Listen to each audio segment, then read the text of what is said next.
they were more akin to our National Guard. They were, like I said, free citizens who would band together in times of trouble and strife, and they would also have training that they would go to. All Greeks who were able to afford a panoplia would be called up and muster to fight various battles. Now, typically, the range of military age ran from 18 to 62. So quite a long age range. And every year would be a different muster. So they might call up 10 years worth of soldiers, from 18 to 28, for instance, because maybe it's just a smaller battle, they don't need that many people. But anyway, all free citizens from 18 to 62 were relatively responsible for military service. Now, the military service and moves and techniques that you don't have to do with anybody else, so that you're just learning the techniques by themselves, so that you learn how to move, how to stand, balance, and how to maneuver yourself. So a Pyrrhic dance would be where the trainees would learn different types of maneuvers that they could use to sidestep spear thrusts, turn, maneuver, where to thrust, where to hit, etc. Another thing that they would do, starting around 520 BC, after the Ionians in Asia Minor came into contact with the Persians, is they started what's called the hoplitodromos, the armed run, the hoplite run. Has anybody ever heard of the hoplitodromos? It's after the Greeks got into contact with the Persians in Asia Minor, they came into contact with Persian archery. And Persian archery is what really made the Persians so formidable. And they put everything on with the aspis, the kratos, the helmets, the spolas, everything. You're talking about 70 pounds of equipment. And then you would have to run basically 40 meters in that 70 pounds of equipment in order to get through the basic archery zone, basic death zone that the Persian archers could effect on you. I actually have a couple of bows up here, Scythian type bows.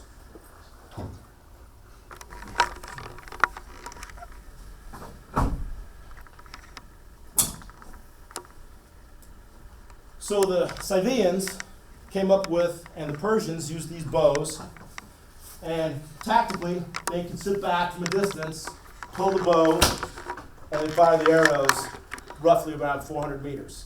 The hoplites would have to charge under the path of the arrows, crashing into the Persian lines. Yes, ma'am? Convert that into feet, please. Do what? Convert the meters for me into feet. 400 meters would be times 3, 1,200, probably a little over 1,200. So it seems a lot. But you're also shooting probably at an angle, high, so you're going to get that arc, that trajectory. Than other shields of the time because it has a central armband called a porpax, and it has a handle called an antilabe. The porpax allowed it to sit central on the hoplite's body, but then it also opened up the left side of it to help cover the person to his left. So if we were standing in a line, part of my shield would protect the person to my left, while the right side of the shield protects me. Then I would partly be under the protection of the guy to my right. Now, under arrow fire, the shield could be raised so that it would basically cover me like a big wooden umbrella. Also, there's country with not a lot of good horse land. The only good horse land is really up in Thessaly and up in Macedonia. So most of the Greeks did not get into cavalry at this time. They had bypassed cavalry for the sake of infantry. And there's also some other reasons, governmental reasons behind that, because a spear tipped on one end by a razor-sharp iron spearhead called an acme, tipped on the other end by a bronze spike called a serrator. The serrator, people always ask what it's for. Well, one, bronze doesn't corrode like iron. So if I'm on bivouac or whatever, I can just impale this into the ground, into the soil, and my spear will just stand up. And I don't have to worry about it rusting because it's bronze. Secondly, we hear in the literature all the time, This is my Xephos. This one is mine. Can I have it?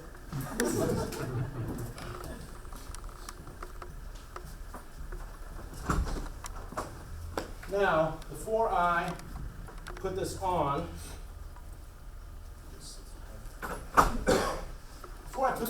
I'd like a couple people to come up here to hold it.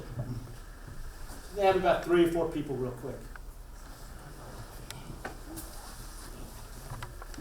That's what you'd have to wear. That's heavy.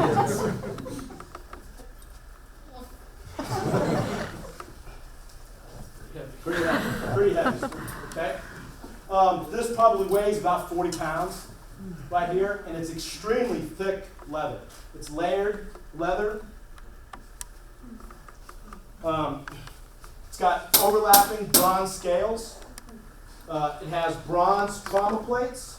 So, and you can't see the sew marks because the bottom row is sewn first, the next row is sewn above it, so it covers the like thread. Yeah. All right. Typically, I would have a helot or some other slave do this. In this case, I have Pat.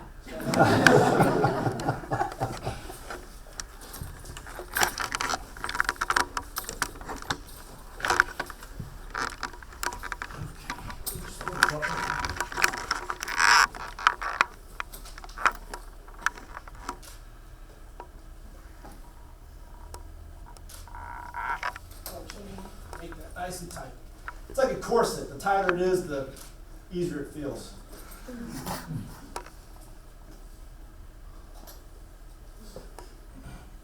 So, does it work? Step out of the car. What's your problem today? So, anyway, it's kind of just like my body armor, my Cavalry at work. It's hard to bend over in this, and I'm wearing a skirt, so it's distributed equally over my whole body. The tighter it is, the easier it's distributed. The more the weight's distributed easy, and it really is very, very comfortable, believe it or not. It's actually a lot more comfortable than my work attire, okay? It really is, honestly.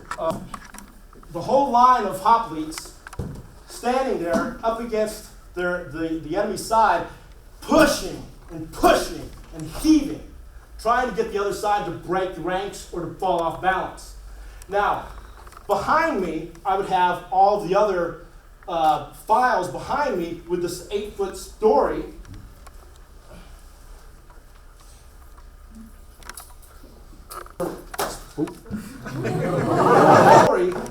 Coming in, jabbing at the opposite side. Okay? Now, you can see with the length of this, if I was the front rank, the promakoi, all right, there's no way I could be fighting the guy directly in front of me. It would be an impossibility of length.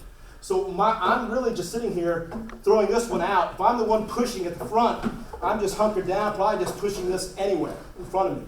Meanwhile, the guys behind me are able to sit there and make more surgical strikes into the enemy line.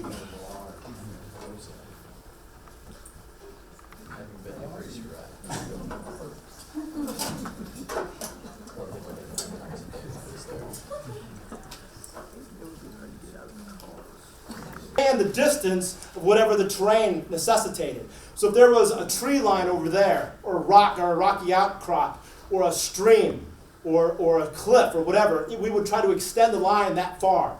If there was something over here, we would try to extend the line that far. Go forward there. Now the phalanx would slowly start to move forward, okay, against the enemy in front of them. All right. Meanwhile, these would be razor-tipped spears coming out in front. Now, to illustrate this from the side, I want you all to putting the shields into each other. So the two lines, but you're going to keep this up close. Don't let it be away from your body. Keep it up close. Okay? As the two lines are sitting here, now remember, there's 7 other people behind here, all pushing, right? There's 7 other people behind here, all as a fully armed and armored, well, fully armored, I don't have my armaments with me, Greek at either Marathon, Thermopylae, Plataea, wherever, going against were 192 Greeks versus thousands of Persian casualties. This is why the numbers that 5,000 Greeks were able to defend a small pass against hundreds of thousands of Persians. Did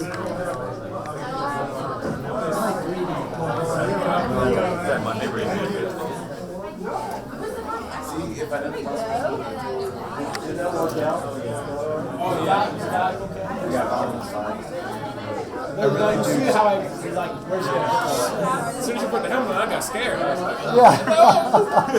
I really want to see him get out of a cop car in a horrible situation. Back up. Sorry. And if you guys...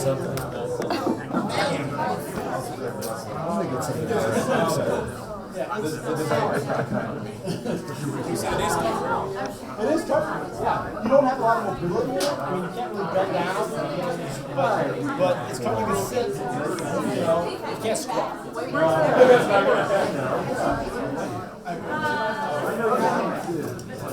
The ships were equipped with a giant bronze ram. Okay, so and the ships were called triremes, and they would try to flank one ship, the giant bronze ram on the front, would try to flank the other ship and crash into it, ramming it, causing a hole because part of the ram was under the water, and it would cause a hole in it. And then they would throw down the planks, and they would rush over to the other ship.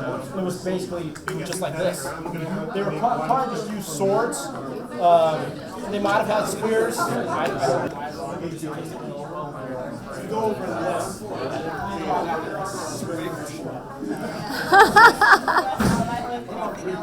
You could get your workout in with that shield. They shine this stuff out. I don't think anybody knows precisely. And then you start watching swords like this. Controlling base, name contact substance. Hi. It's okay for a little bit, but then after you're like standing there for a while,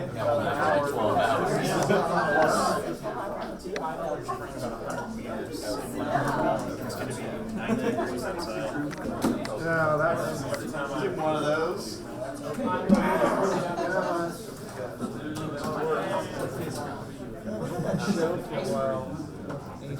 It was like some sort of warrior thing. Yeah. It was like this. There was a Spartan guy fighting. No, you probably